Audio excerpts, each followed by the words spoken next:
সকাল থেকে রাত ফুল এনার্জি নিয়ে সংসারের A to Z কাজ একা হাতেই কিন্তু সময় মতো গুছিয়ে করি।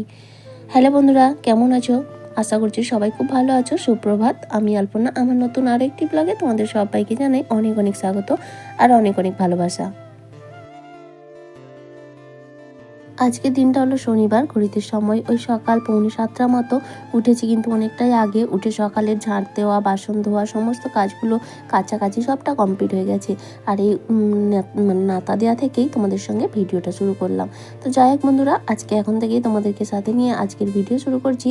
আর পুরো ভিডিওটা জুড়ে থাকার অনুরোধ রইল তোমাদের কাছে।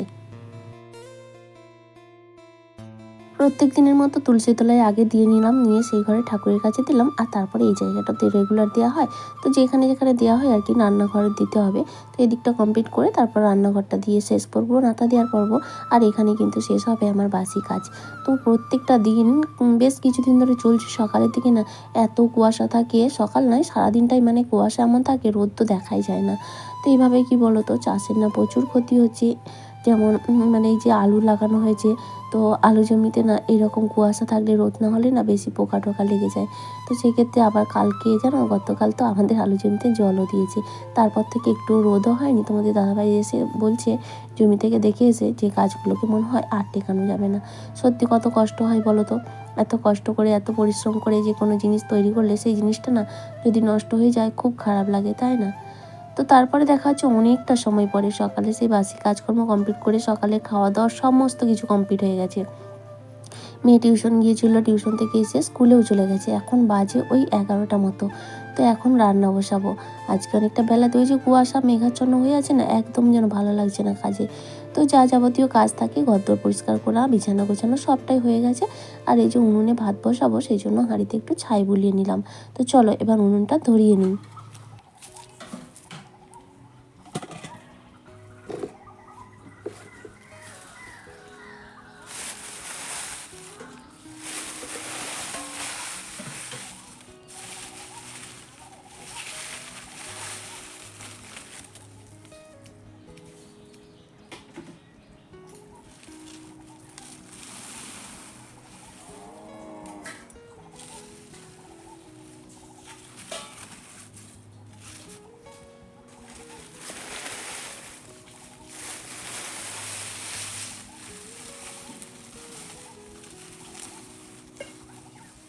এদিকে দেখো উনুনটা সুন্দর ধরে গেছে। এখন হাঁড়ি বসিয়ে জলও দিয়ে নিয়েছি। আর আজকে ডাল করবো একটু, তাই দেখো কৌটোয় করে ডালও সেদ্ধ দিয়ে দিচ্ছি। তো ডালটাকে ভালো করে ধুয়ে কৌটোয় ভরে নেবো। আর তারপরে এই হাঁড়ির মধ্যে দিয়ে দেবো। তাহলে আমার কি বলতো, একসঙ্গে ভাত আর ডালটা সেদ্ধ হয়ে যাবে। আর তখন ফোড়ন দিয়ে নিলেই তাড়াতাড়ি হয়ে যাবে। আর আজকে রান্না করবো একটু মাশরুম। তোমাদের দাদাভাই কালকে ডিউটি থেকে আসার সময় মাশরুম এনেছিল। তো সকালে না ওই মাশরুম আর মানে মাশরুমের একটু পকোড়া করেছিলাম। আর হচ্ছে একটু বেগুনি ভেজেছিলাম। তো ওই দিয়ে সকালে মুড়ি খাওয়া হয়ে গেছে। মাশরুমের পকোড়া খেতে আমার ভীষণ ভালো লাগে, মেয়েও পছন্দ করে। আর তোমাদের দাদাভাইও পছন্দ করে মোটামুটি। তার সঙ্গে একটু বেগুনিও করেছিলাম। আর তার সঙ্গে তোমাদের দাদাভাইয়ের এক বন্ধু এসেছিলো, মানে ওই অ্যাকোয়াগার্ডটার যে আমাদের লাগিয়েছিল আর কি। তো অ্যাকোয়াগার্ডটার একটু সমস্যা হয়েছিল, তাই ঠিক করতে এসেছিলো। তো তাকেও একটু চা করে দিলাম। আর ওই তেলে ভাজা ছিল সেই দিয়েছিলাম আর কি। তো যাই হোক, এখন দেখো চালটাও ধুয়ে নিচ্ছি, ভাতটা বসিয়ে দেবো, দিয়ে মাশরুমটা রেডি করে নেব। আর কালকের কয়েকটা মাছ রয়েছে জানো তো, সেই পুকুরের মাছগুলো রাখা ছিল। তো সেই মাছটার ভাবছি টক ঝাল করব। অনেক দিন না টক খাওয়া হয়নি, তো একটু টক টক মন চাইছে আর কি। তাই ওইটাই টক করব। মাশরুমের একটু মানে তরকারি করব, ওই আদা রসুন পেঁয়াজ দিয়ে করব। আর করব ডাল। তো এই হবে আজকে দুপুরের মেনু। আর মেয়ে তো ভাত খেয়ে যায়নি, ওই মুড়ি খেয়ে গেছে, যেহেতু শনিবার টিফিনে ছুটি, মানে ওই 1:30টার সময় চলে আসবে, মানে ভাত খাওয়ার সময়। তো সেই কারণে আজকে আর সকালে তাড়াহুড়ো করলাম না আর কি। তো ওদিকে ভাতটা বসিয়ে নিয়ে দেখো চলে আসলাম মাশরুম নিয়ে। আর আমি কিন্তু বাইরেই বসেছি, তোমরা বুঝতেই পারছো কতটা মেঘলা ওয়েদার। প্রায় 11:30 12:30 বাজে, কিন্তু দেখো ওয়েদার এক ফোঁটা রোদ দেখা যায় না। তো যাই হোক, এখন আমি মাশরুমগুলো চলো চটপট গুছিয়ে মানে বেছে নিই। তো মাশরুমের জন্য বটি ব্যবহার করি না আমি, এইভাবেই ছোটো ছোটো করে চিলে নিই। তারপরে মাশরুমটাকে একটু ভাপিয়ে নেব গ্যাসে। ওদিকে ভাত হতে হতে মাশরুমটাকেও ধুয়ে ভাপিয়ে নেব। তো বাংলাদেশ থেকে শম্পা দিদিভাই কমেন্ট করেছিল তোমাদের ওখানে ঠান্ডা কমে গেছে, আর এই শীতের দিনে ধনেপাতা দিয়ে রান্না করলে খেতে ভালোই লাগে। তো দিদিভাইও রান্না করেছিল। তো থ্যাংক ইউ সো মাচ প্রথমেই তোমাকে কমেন্ট করার জন্য। আর হ্যাঁ, ধনেপাতা দিয়ে যে কোনো রান্না করলে আমার কিন্তু বেশি একটু পছন্দ। মানে আমি ধনেপাতাটা বলতে পারো একটু বেশিই পছন্দ করি। আমি কাঁচাও খেয়ে নিই জানো তো, মুড়ি টুড়ি দিয়ে চাট করে। আর হ্যাঁ, ঠান্ডা আমাদের এদিকে একেবারেই কমে গেছে, একেবারে নেই বললেই চলে। মানে হঠাৎ করেই যে এতটা ঠান্ডা কমে যাবে ভাবা যায় না। এটাতেই না সমস্ত কিছু ক্ষতি, মানুষের শরীর খারাপ, আমাদের এদিকে যে চাষবাস রয়েছে সেটার খারাপ, বিশেষ করে আলু চাষের পক্ষে খুবই ক্ষতিকর জানো তো। আর রাতের বেলা না গায়ে দিয়ে রাখা যাচ্ছে না, গায়ে দিলেই ঘাম দিচ্ছে আর খুলে দিলেই ঠান্ডা লাগছে, এক অসম্ভব পরিবেশ সৃষ্টি হয়েছে জানো তো।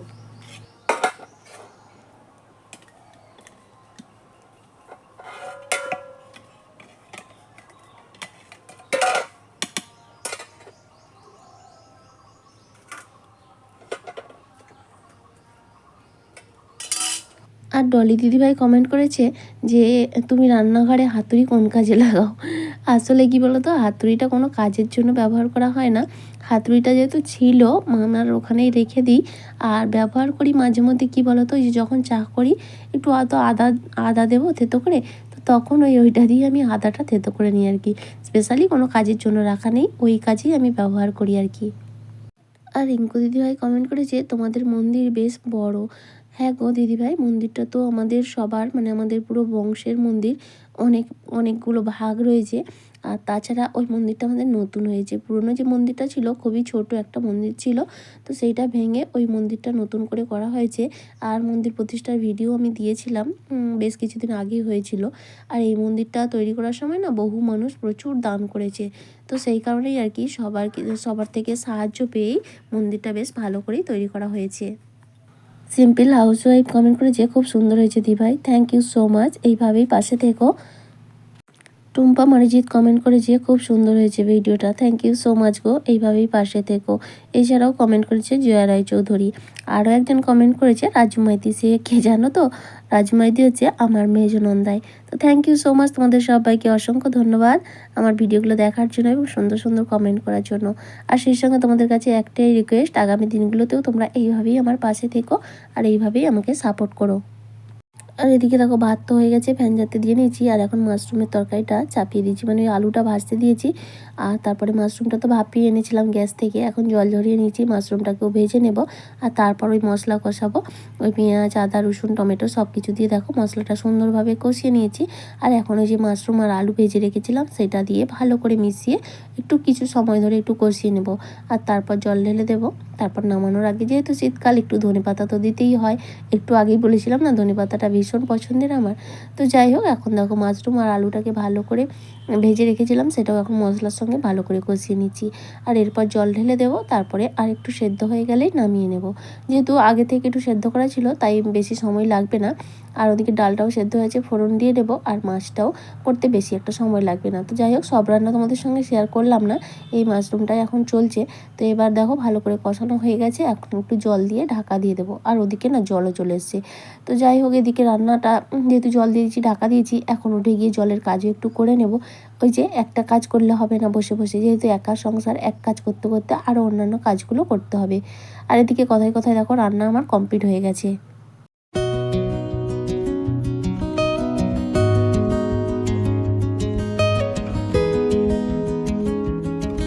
উনুনটা ভালো করে মেপে নিচ্ছি, দিয়ে স্নান করতে যাবো। স্নান হয়নি এখনো, এই কড়াটা সব মেজে নিলাম, স্নান করার আগে ওগুলো করতে ভালো লাগে আর কি।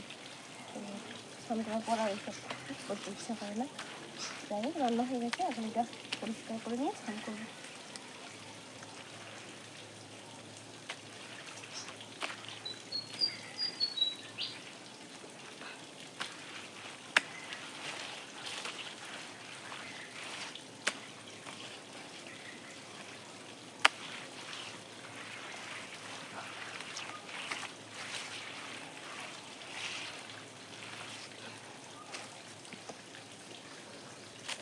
তো দেখো বন্ধুরা, গরম না পড়তে পড়তে ফুল একবারে মানে গাছ ভর্তি হয়ে গেছে আজকে।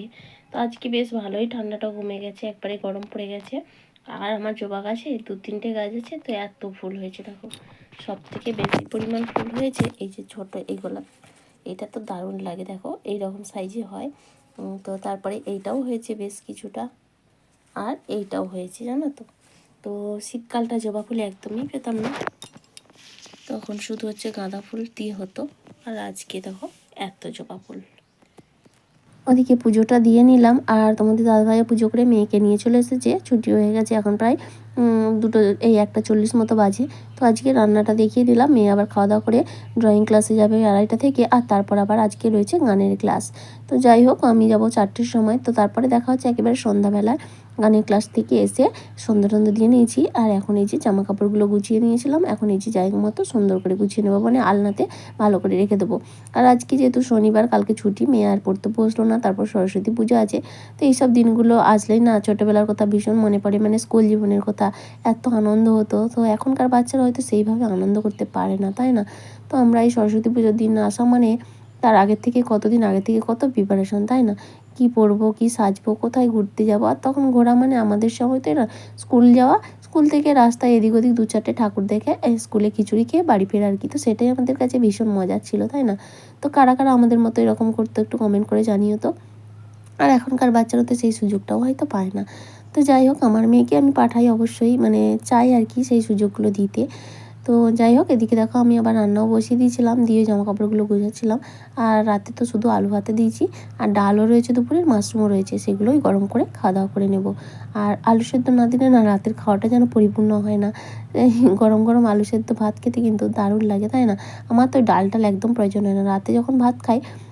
বিশেষ করে আমার তো শুকনো খাবারটা একটু বেশি পছন্দ, মানে ভাজাভুজি বা শুকনো শুকনো এইসবই, ডাল ঝোল এগুলো একটু খুব পছন্দের নয়। তো যাই হোক, খাওয়া দাওয়া কমপ্লিট করে নিয়েছি, আর এখন এই যে বিছানাটা গুছিয়ে নিচ্ছি, চুল টুলও বেঁধে নিচ্ছি, একটু স্কিন কেয়ারও করে নিয়েছি। এখন এই যে বিছানাটা গুছিয়ে নিচ্ছি ঘুমানোর জন্য। আর আজকে তোমাদের দাদাভাইয়ের কিন্তু ডিউটি ছিল, মানে না আজকে ডিউটি ছিল না আর কি। তো সেই কারণে আজকে রেস্ট। তো যাই হোক, তাড়াতাড়ি খাওয়া দাওয়া করে শুয়ে পড়ছি, যেহেতু সব কিছু হয়ে গেছে আর মেয়েও পড়লো না, বেকার রাত করে লাভ নেই। তো চলো বন্ধুরা, আজকের ভিডিওটা এ পর্যন্তই। আবারও দেখা হচ্ছে আগামীকাল নতুন আরেকটি ব্লগের সঙ্গে। ততক্ষণ পর্যন্ত সবাই খুব ভালো থেকো, সুস্থ থেকো আর সাবধানে থেকো। আর সেই সঙ্গে সরস্বতী পুজো কিন্তু ভীষণভাবে এনজয় করো, তাই না? বাঙালির ভ্যালেন্টাইন্স ডে। তো যাই হোক, আজকের মতো তোমাদের থেকে বিদায় নিয়ে নিচ্ছি। দেখা হচ্ছে আবারও। শুভরাত্রি, টাটা।